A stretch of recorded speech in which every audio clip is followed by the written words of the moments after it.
有个这样的女儿是何等的悲哀。因为圣诞礼物不是想要的钢琴，放肆的女孩居然扇了母亲一巴掌。不久前，维代被德高望重的钢琴教授收为徒弟。望着女儿喜极而泣的模样，露丝暗自下定决心，她要攒钱买架跟教授一模一样的钢琴，当做圣诞礼物送给女儿。然而此时正值新总统罗斯福上任，收音机中传来他的就职演讲，新总统宣布废除执行了13年的禁酒令，大家可以光明正大的喝酒了。餐饮业的黄金时代即将来临，闺蜜兴奋地找露丝谈新生意，她负责酒水供货和销售，收益和露丝分成。可听到需要投入500美元后，露丝面露难色，因为她不仅要还贷款，还要给女儿买钢琴，最主要是男友的公司上个月破产了，暂时还需要她帮衬一把，但卖一杯酒就能赚80%的利润，这样划算的生意傻子才会错过。为了稳妥起见，晚上露丝跟着蒙特来到酒吧考察情况，果不其然，就连镇子上最穷的穷鬼都嗜酒如命，这绝对是笔稳赚不赔的买卖。于是露丝决定顺应时代的潮流，拿出辛苦攒下的资金修建了一个吧台。作为第一个吃螃蟹的人，她赚得盆满钵满。可男友实在太会花天酒地，甚至干脆摆烂窝在家里。久而久之，露丝习惯了对他呼来喝去，习惯把他当成了真正的小白脸。可她还是低估了一个男人的自尊，她可以自嘲是吃软饭的，却不容许别人真的把自己看低。两人常常为此争吵不休，感情也逐渐出现了裂缝。在这种吵吵闹闹中，他们迎来了第一个圣诞。由于今年花销太大，凑不够钱给女儿买钢琴，露丝只好送了她一块腕表。维代失落的心情溢于言表，随手将礼物放在不起眼的角落。显然他知道买钢琴的钱被换成了酒水。面对母亲低声下气的道歉，女儿不满地摆起了脸色，甚至叼起一根烟挑衅地看了他一眼。 You'll put out that cigarette and pick up that match. Like how I know. You don't know I love you so. Breaking down your mind to go.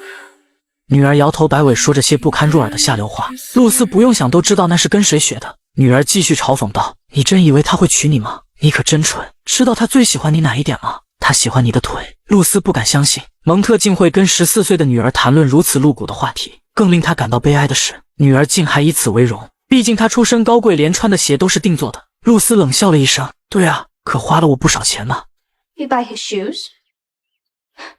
You goddamn little His shoes, and his shorts, and his drinks, and everything else he's needed over the last 4 months, including his polo dues. So you needn't call on your gods and little fishes. No, Miss Pierce, it's not my legs he likes me for, it's my money. And so long as it's that, we'll see who's the varlet and who's the boss. 不懂得感恩的女儿让露丝气疯了，抱起女儿把她摁在钢琴前。除非你真正认识到错误并道歉，否则永远不可能得到新的钢琴。含辛茹苦却培养出了个白眼狼，小小年纪就和那个该死的男人学了一身资产主义的臭毛病。露丝意识到是时候了结一切了，她1分钟也不想拖下去，必须今晚就和男人一刀两断。狂风暴雨无法浇灭她心头的怒火。来到蒙特家后，她对着男人破口大骂，斥责他怎么能给女儿灌输如此肮脏的思想。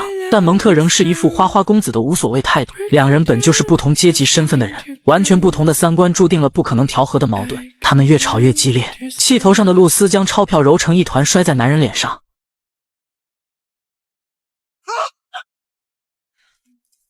此时此刻，露丝终于明白，自己从始至终不过是男人茶余饭后的甜点，只是无聊时的消遣。想到这里，她疯了似的逃出这栋破败的别墅，两人就此分道扬镳。从今以后，她要全心全意地投入事业，做自己人生的主角。而那夜之后，蒙特也彻底销声匿迹。时间如白驹过隙，转眼4年过去，一心扑在事业上的露丝有了喜人的成绩，分店开了一家又一家，还成立了餐饮公司，已然是功成名就的商界女强人。而那个过着锦衣玉食的女孩，如今出落得越发娇艳美丽，只是那骄纵的脾气没有收敛半分，反而有些变本加厉。忙碌了一天，刚刚躺下来休息的露丝，突然听见屋外女儿轻声的啜泣。她的钢琴老师在下班路上突发脑溢血，抢救无效，不幸离世。维代悲痛欲绝，那可是唯一懂她、肯定她的恩师。参加完葬礼回来，一路上沉默寡言。为了让女儿重新燃起对音乐的热情，露丝辗转各地，四处打听，花高价请了一位好莱坞顶级的乐队指挥家。可尽管有数年名师指导的经历，维代的琴技依旧一塌糊涂，听得指挥家眉头紧锁，直接伸手盖上了钢琴。这是钢琴界最耻辱的评价方式，没有之一，比任何斥责都令人万箭穿心。回到家的维代将自己反锁在房间，不愿见到任何人。爱女心切的母亲慌忙翻出备用钥匙，强行闯进了房间，却触碰到了青春期少女的逆鳞。You damn ridiculous! Are you trying to drive me insane? Yes, I could write music. I could write any goddamn piece of music you please. A waltz, a motet, a cornet solo, with variation. You name it, I could write it. But not one note of it would be worth the match it would take to burn it. 痛苦的情绪化作对母亲强烈的仇恨，责怪她用不切实际的梦毁了自己的人生。露丝有苦难言，谁不期盼自己的孩子成为人中龙凤？谁不是倾尽所有只为给子女最好的人生？眼下任何的安慰都显得苍白无力，他只能给更多的钱让女儿挥霍，鼓励她尽情去做自己。然而一步错步步错，身上钱多又整日无所事事的女孩，开始结交不三不四的朋友，每天都喝得烂醉，凌晨3、4点才回家。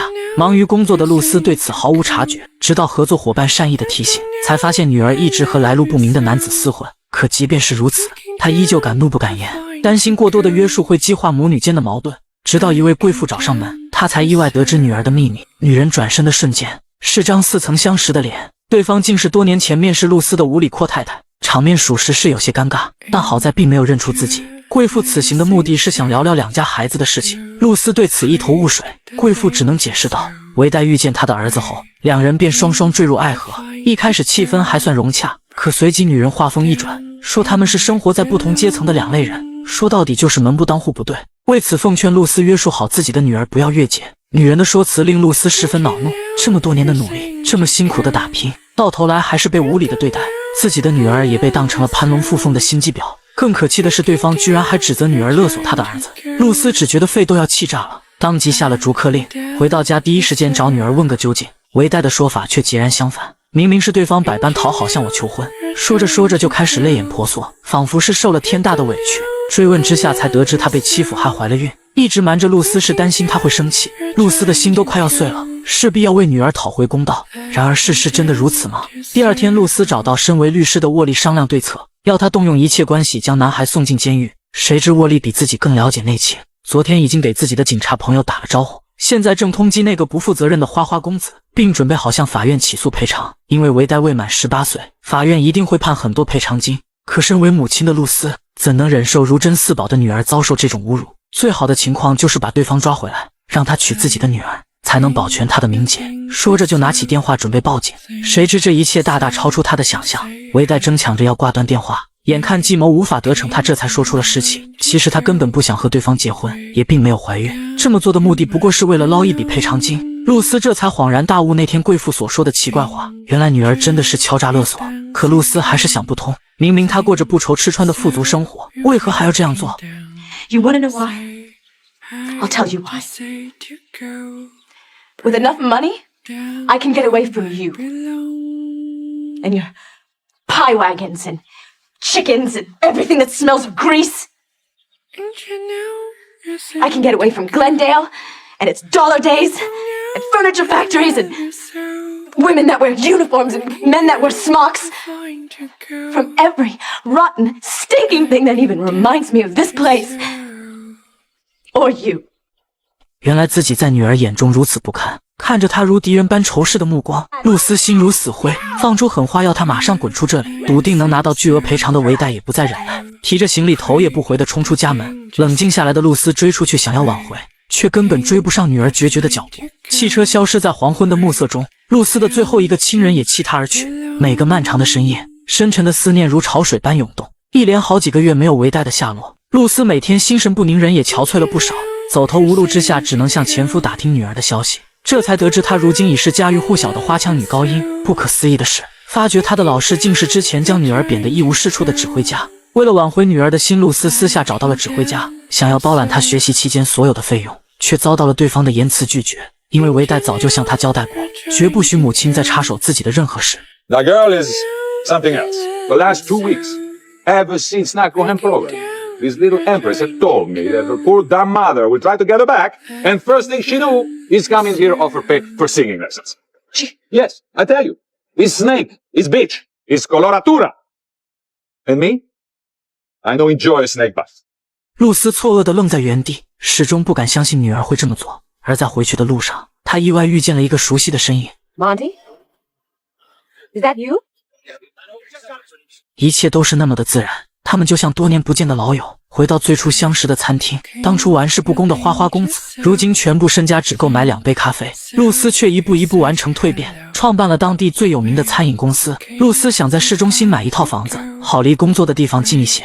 蒙特对这一带了如指掌，很快就帮他找到心仪的房产。在一来二去的接触中，两人旧情复燃。恋爱中的女人都是盲目的，在蒙特的温柔攻势下，毫不犹豫答应了他的求婚。刚买的气派别墅也成了他们的婚房。而就在婚礼当天，消失了几个月的女儿突然不请自来，打着为母亲送祝福的名义，她一展歌喉，大秀唱功，完美诠释那无可挑剔的高难度颤音。顷刻间，维代成了全场的焦点。露丝却并不介意被女儿夺走光彩，她痴痴地看着这一幕，感慨曾经叛逆只懂索取的孩子，如今已是高悬于天上的耀眼繁星。她由衷为此骄傲和自豪。为了提高女儿的知名度，实现音乐家的梦想，露丝可谓倾囊相助，衣服、帽子和首饰通通都穿定制的。每次演出后还要举办一场豪华的庆功会。在不断的砸钱造势下，维代很快成为炙手可热的歌剧明星，商品代言更是接到手软。但露丝因为女儿的事忙得焦头烂额，根本顾不上自己的事业，还肆意的挪用公司公款为女儿的未来铺路。而当助理告知合伙人想要见她一面时，露丝根本没在意，全部的心思都在女儿今晚的演出上。若是能成功，她的事业就能更上一层楼。夜晚的街道被车流堵得水泄不通，担心赶不上演出的露丝不顾一切下了车往前冲。等她满怀欣喜地来到看台上等候，幕布也正好缓缓拉开，穿着精致礼服的维代犹如坠入凡间的天使，高昂的鼻子、深深的鼻腔将她的花腔高音展现得淋漓尽致，带给了台下观众极致的音乐体验。一曲唱罢，震耳欲聋的掌声几乎能将她淹没。看着台上被众星捧月的女儿，露丝比任何人都激动，她的人生因女儿的成功而交出了一份完美答卷。但她不知道，自己绞尽脑汁帮女儿出名时，她最亲爱的女儿正一步步把她推向万丈深渊。沃利联合所有股东对她发起了逼宫，指责她擅自挪用公款以及经营不善，要求她去跟女儿要钱填补公司的亏空，并且不能再像之前那样到处乱跑，不然就立刻把她踢出董事会，而主管则会接手这里的一切。That's a lie. She would never do it. Never. Oh, yeah, she would. Sure, she cried at first, said she wouldn't listen to such a thing because she was such a good friend of yours, but she couldn't get to you for weeks. Just for a little talk, you were too busy with the concert.